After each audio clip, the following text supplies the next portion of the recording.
I'm not doing a lot of work that's worthy of videoing. Basically, I cleaned up the wiring harness and checked it all over, and it all looks good. Made sure all the bulbs were good. Next, I'm gonna take this dash pad off, and I'm just gonna take a putty knife and scrape the glue and try and get it all off without damaging it any further than what it is. And then I'm going to take this trim off here so I can clean all this black up. I got the glove box light thing out. Well, there's not enough light in here because the convertible top is up. And I took the ashtray out. It looks like the lamp in the ashtray is bad, so I got some of these bulbs somewhere. You can see a little bit of, like, see something floating around in the bottom of it there? A little bit of glass or something. But I think we'll get this apart here today. And like I say, there isn't a lot to video here. In pulling the ashtray out, I cleaned all this up. The inside of this socket was just brown with rust, so I just threw it in the bead blast cabinet and just got this bottom part. I didn't bead blast the whole thing. I didn't want to take the shiny chrome finish off, so that's cleaned up. This cleaned up. This wasn't bad.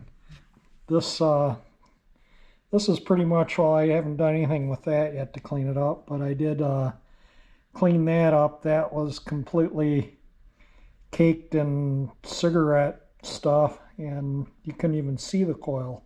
So I bead blasted that from a couple feet away, so hopefully this thing still works. We're going to give it a try and see. This is what the light goes in. There was nothing wrong with that. It just needed a little wiping off. And the ashtray had pits down in there, so I bead blasted the inside, not the outside. The outside is still its original finish, but I bead blasted the inside, seeing it kind of didn't look good, and painted it. And you can see the pits in there and stuff from, where it was truly used as an ashtray. This was back in the era when a lot more people smoked, and they smoked in cars and in grocery stores and everywhere. So anyway, this that's the ashtray and the thing for the light, and that bulb I got to replace. I hooked the lighter up to 12 volts. Let's just see if it works.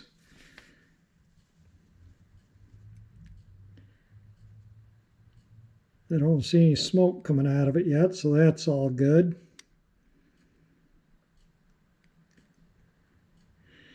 If it doesn't work, I'll just hunt for a new... oh, there we go. It works. All right, we got a good cigarette lighter and jack here. Now I got the dash pad off, so I get to clean all this adhesive and probably take a razor blade and clean up most of this, although it just rubs off.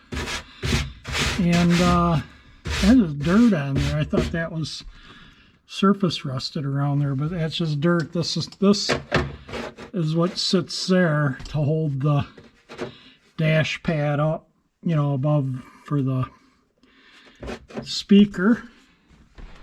But there we go. It is a part. So I can start cleaning, and like I say, I got to get these off. Maybe I'll take the vent window things out. Now I think there's a nut in behind there, and you undo the knob, and then I can clean all that up. And this one, the knob, when the vent's closed, the knob's still clearing, so I'll adjust that cable there so it's closer in. And when I put it back on, see how it says air on there? If you can see it, I'll put it so it's upright like that instead of turned like that. And I'll clean all this stuff up, get these off, and get this off. And that way I can paint the panel. I think it'll just come out neater if I paint it. I just put a quick coat of paint on that, and it'll just make all the difference in the world. I'll paint the ashtray black part and the glove box door. I got to get all the trim off that too. I did get the ashtray pretty much, well, that thing's riveted on, so that's not coming off. I'll just mask it, but I need to clean this thing up. It just looks like heck. And but that will give a quick paint too, and I'll get this in the lock latch off and make that look nice too. And if you're wondering, there was a nut on the underside on each one of these, and then it was obviously, you can see where they just brushed like contact cement sloppily. It's like they took their brush and went, you know, just kind of, there you can kind of see they just kind of outlined the dash, like the center part, nothing, but this part, you know, and around here, a little dab there and there, and then they just took their brush and ran it along there. So that'll be an easy re-glue, but I want to get all that stuff cleaned off, and you can see all down in there. Nice and clean. We'll give that a good vacuuming in there. I haven't even, I'll see that down in there when you see it, because I haven't even come close to. Looks like you can take these screws out. Screws right here and here. There's not one there, but there's a hole, but nothing through to the body of the car. But it looks like you could probably take this panel, unscrew it, and take it right out of the car. So if it's not, you know, I don't know, I'll look it over. If it's not a heck of a lot of work, maybe I'll just pull it right out and make it a lot easier to clean and paint. This came out actually one piece, and you can see where these fasteners are. There was only one on each end on this dashboard. You can see this channel has openings for more screws, but it only had one at each end, and it's only drilled for 3 anyway, and the one's in the center, so it would have probably been useless. But there it is, peeled off. There it is the other way up. Yeah, not much to it, is there? As you can see, the dashboard is coming apart, and I got this trim off, and you can see here there's a knockout for the convertible top switch, and here's another knockout where the parking brake warning light goes, and it looks like there's a knockout there for something in there. So if any of you guys know what other accessories would have went in those two, leave a comment below. It'd be interesting to know. But I can buff this now that it's off, clean it all up. And I had to, yeah, this nut over here, back in here, was just a nightmare to get off, which would be this one. And I had to undo this wiring harness. See, this little plastic clip holds it to a screw right there, and that's part of this kind of comes in there. But I think I'm going to try and take this out. Looks like if I unbolt the steering column, take a couple big bolts off the bottom and those screws out of the top, this panel may come out, and that would sure make it a ton easier to you know, clean up and repaint. And I can weld in these. There's some holes drilled where they'd put the underdash AC unit, and I can repair them all where it's been, you know, drilled into over the years for things. But I think, well, the only thing I think was the AC unit. But anyway, let me see what's involved if I can get this panel out. Yeah, I took these out too. These are the air vent pull cables, and I can clean them all up, lubricate them, get them all working good, clean them up, make them look pretty before they go back in the car. Yeah, the trunk's getting full of junk again, but gotta have some place to put it. I think this might get smashed there, so I'll set that there. If I probably just leave the trunk lid open now. Well, this makes life a lot easier to get at. I can clean this up and clean all this up. You can see where I fixed that firewall there. All right, so this is all in really good shape, as you can see. I'm going to bolt the steering column back up a little bit. I'll probably take the steering column out. This has got a little crack in it really should be replaced, but we'll see if I can find another one. But yeah, that definitely gets it stripped down. I'm going to bolt that up, get it cleaned, everything cleaned up, and then call it a day. And then tomorrow I'll start working on the dashboard. I glued this little doodad so it can dry overnight too. This is what I used. Seems to work pretty good on plastic. I've used it on plastics before and I'm happy with it. This is the way to do it. Yeah. That'll make life a lot easier. So you can see I can bore the hole for the brake warning light. I can get all these clips out so I can paint both sides. Take this padding off. The padding there has come down. But I can clean this side up, paint this side too. So this will be completely repainted when it goes back in the car. And it's going to look nice. This is the thing that holds the wiring loom up. And that screw was hard to get undone. But to get this out, there was a screw here, one in the center, I think one here and one there. There wasn't a lot of, not every screw hole had screws in it. But you can see, well, that one had one. That one had one, that one had one, that one. That one and that one. That one did not. And then there was a bolt here. And there was a bolt on each side of the steering column. One here for the parking brake and one there. There was a big brace under the dash there. And we'll straighten that up. Get everything looking good. These are where the screw holes that hold that trim on. And getting this one, see that cut? That's from right here.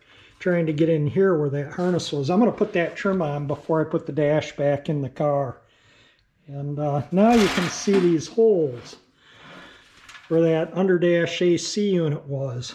Something was mounted there.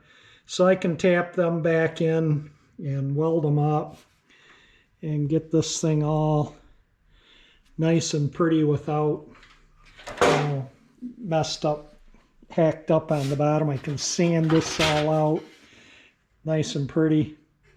I'll probably may fit the pad before I put this back in, but I'll probably, you know, because I got a trim for these and I got a trim for these on that pad, and it would be so much easier to do it with this out to get it all fit. And then I'll bolt this back in and get all these rubber grommets off, and that's going to make life a million times easier, and the job will come out a lot nicer too. So there we go, dashboard's out. And now that the dash is out, I had a tuber asking me about, he said that his heat didn't change temperature. So this is the cable that goes to the heater controls that goes to the blend air door for the temperature.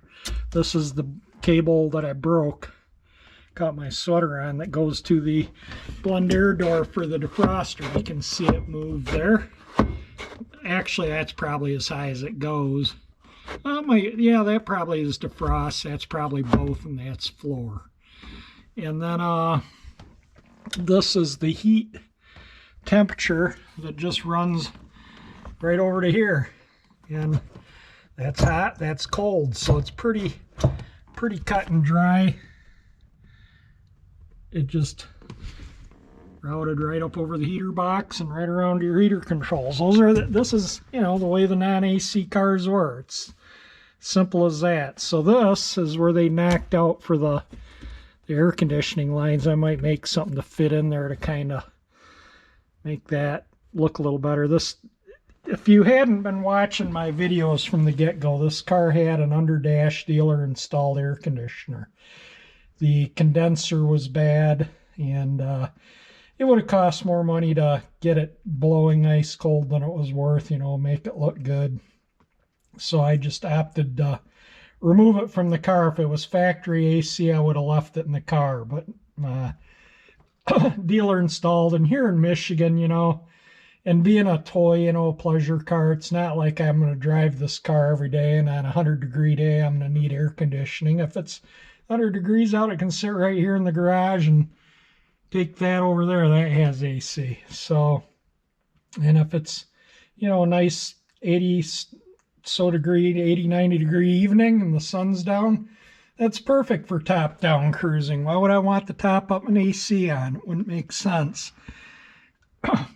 But anyway, there we go. I've just kind of loosely bolted, you know, just put a couple of bolts back in to hold the steering column in place. This is the convertible top switch. And in order to get this, I had to take this harness out to get, you know, because it went through here up to the door switch here. So I had to pull this out and unplug the wires from that. And there was a ground wire on the dash.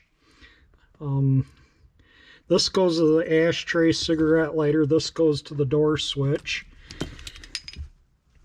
So there was another connector right here. This went to there.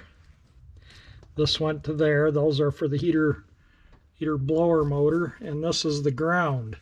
And that was screwed to the inside of the dash that was, you know, bolted here, kind of like where the ashtray glove box area.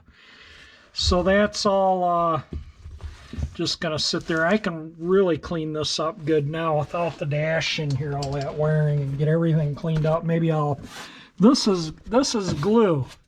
That's glue. That's not rust. This is all primer and glue on here, and that's in really remarkable good shape.